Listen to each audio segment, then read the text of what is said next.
अस्सलाम वालेकुम नाज़रीन, मैं मरीम खान और आप देख रहे हैं पाक न्यूज़ टीवी। खबर शामिल करते हैं जंग से। हमारे नुमाइंदा मोहम्मद इलियास की रिपोर्ट के मुताबिक जंग में आल पंजाब पंजाबी गज़लिया मुशायरा चच अदबी परिवार के ज़ेरे एहतमाम पंजाबी की मशहूर शायरा मैडम बुशरा नाज साहिबा के नाम एक खूबसूरत शाम मनाई गई, जिसमें पंजाब भर से नामवर शोरा कराम ने शिरकत की। आने वाले तमाम मुअज़्ज़िज़ मेहमानों का हार और फूलों की पत्तियों से इस्तकबाल किया गया।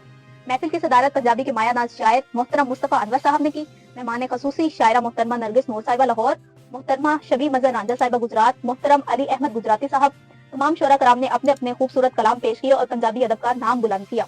बानियाने महफिल उस्ताद शोरा हाजी अब्दुल लतीफ शदाई, अब्दुल रहमान साजिद, मार अल्ताफ हुसैन भरवाना, कैरात अली कैरात, मोहम्मद इकबाल खान बलोच, डॉक्टर खालिद इकबाल खालिद खान, आरिफ खान बलोच, हाजी अफजल नाज, साबिर अली साबिर। खसूसी कवरेज पाक न्यूज़ टीवी लाहौर में।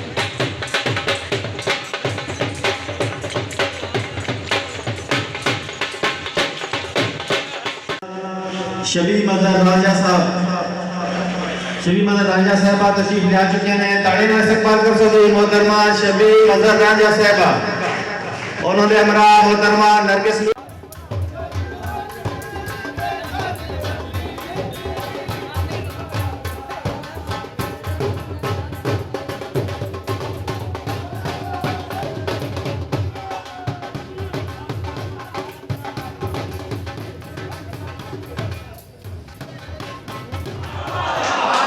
अपना सिर में एक गल सोच के चुकिया नहीं,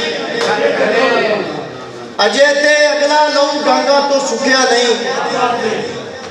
जहर भी उन्हें इंज तली ते रखिया है, चस्के ले ले चट गया वा चुकिया नहीं।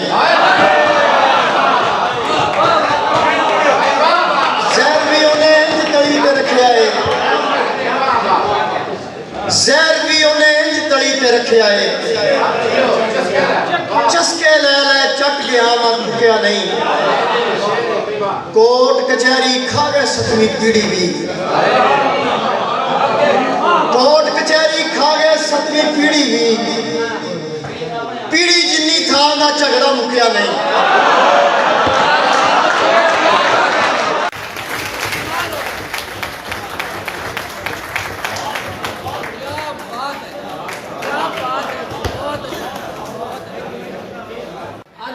चाचा कह दो आके हीर नूं दबके लाउंदा उस वसील दी गैरत किथे तकण आईयां।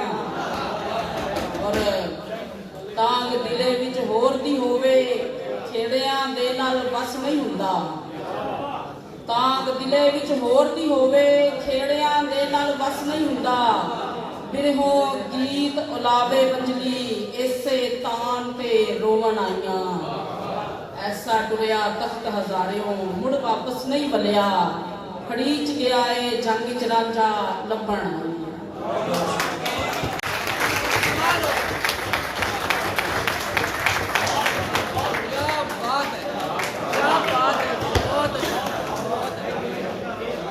ताड़ियां जनाब, माँ बोली के बारे इन्होंने क्या खूबसूरत पैगाम देता है कि लिख पंजाबी, पढ़ पंजाबी, दिस पंजाबी, दस पंजाबी। लिख पंजाबी, पढ़ पंजाबी, दिस पंजाबी, दस पंजाबी। मिठी बोली कन्ना दे विच घोल छोड़ेंदी रस पंजाबी। जिथे तैनू पेंडू आखें उत्थे जोड़ के दस पंजाबी। सीना तान के दसिया कर तू बोली है तो बस पंजाबी।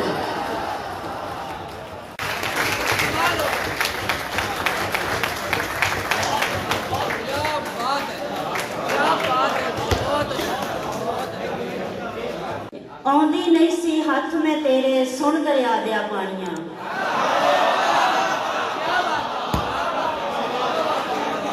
आउंदी नहीं सी हाथ में तेरे सुन दरिया दिया पानियां। इश्क लिया ना हुंदा जेकर चुन दरिया दिया पानियां। कोई भी मई वाल नहीं मेरे प्यो दी पग तो उत्ते।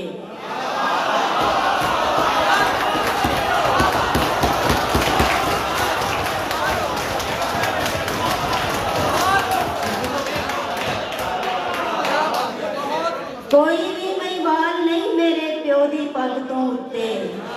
रोड़ के दसी कोई भी सोनी हुण दरिया दिया पानी।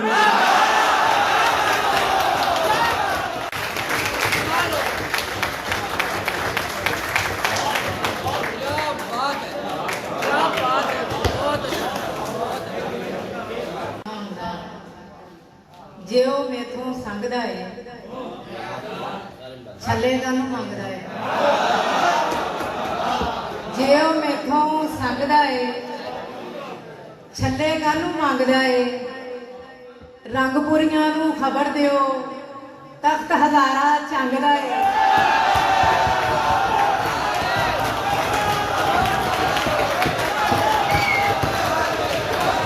ਰੰਗਪੁਰੀਆਂ ਨੂੰ ਖਬਰ ਦਿਓ ਤਖਤ ਹਜ਼ਾਰਾ ਚੰਗਦਾ ਏ ਉੱਚਾ ਵੇਖਣ ਵਾਲਾ ਹੁਣ ਨੀਵੀਂ ਪਾ ਕੇ ਲੰਘਦਾ ਏ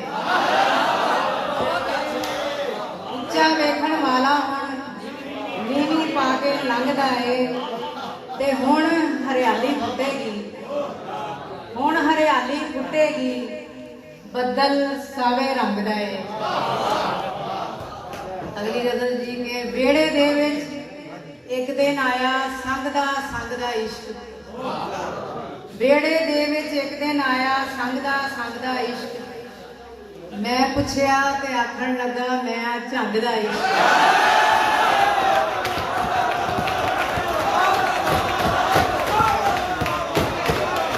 ਵਿਹੜੇ ਦੇ ਵਿੱਚ ਇੱਕ ਦਿਨ ਆਇਆ ਸੰਗਦਾ ਇਸ਼ਕ ਮੈਂ ਪੁੱਛਿਆ ਤੇ ਆਖਣ ਲੱਗਾ ਮੈਂ ਝੰਗਦਾ ਇਸ਼ਕ ਸਿਖਰ ਦੁਪਹਿਰੇ ਨੰਗੇ ਪੈਰੀ ਮੌਜ ਚ ਲੁੱਡੀਆਂ ਪਾਉਂਦਾ ਅੱਜ ਮੈਂ ਆਪਣੀ ਅੱਖੀਂ ਤੱਕਿਆ ਇੱਕ ਮਲੰਗ ਦਾ ਇਸ਼ਕ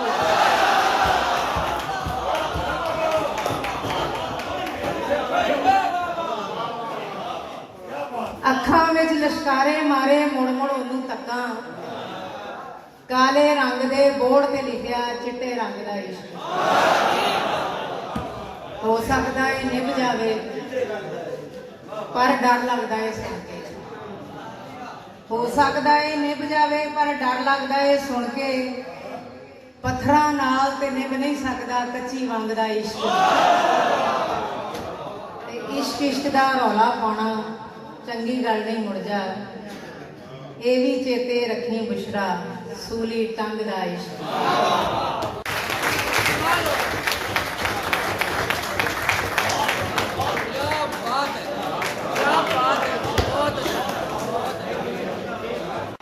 ਛਣ ਛਣ ਕਰਦੀ ਵੰਗ ਦੀ ਖੈਰ ਖੁਸ਼ ਬੋਵਾਂ ਜਾਏ ਸੰਗ ਦੀ ਖੈਰ ਮੈਂ ਕਹਿਣਾ ਨਾ ਚਾਂਗੋ ਧਰਤੀ ਹੈ ਜਿੱਥੇ ਆ ਕੇ ਦਰਿਆ ਵੀ ਇੱਕ ਦੂਜੇ ਨੂੰ ਮਿਲ ਜਾਂਦੇ ਨੇ ਛਣ ਛਣ ਕਰਦੀ ਵੰਗ ਦੀ ਖੈਰ ਖੁਸ਼ ਬੋਵਾਂ ਜਾਏ ਸੰਗ ਦੀ ਖੈਰ ਵਸੇ ਜੇ ਗੁਜਰਾਤ ਮੇਰਾ ਬਾਹੂ ਤੇਰੇ ਝੰਗ ਦੀ ਖੈਰ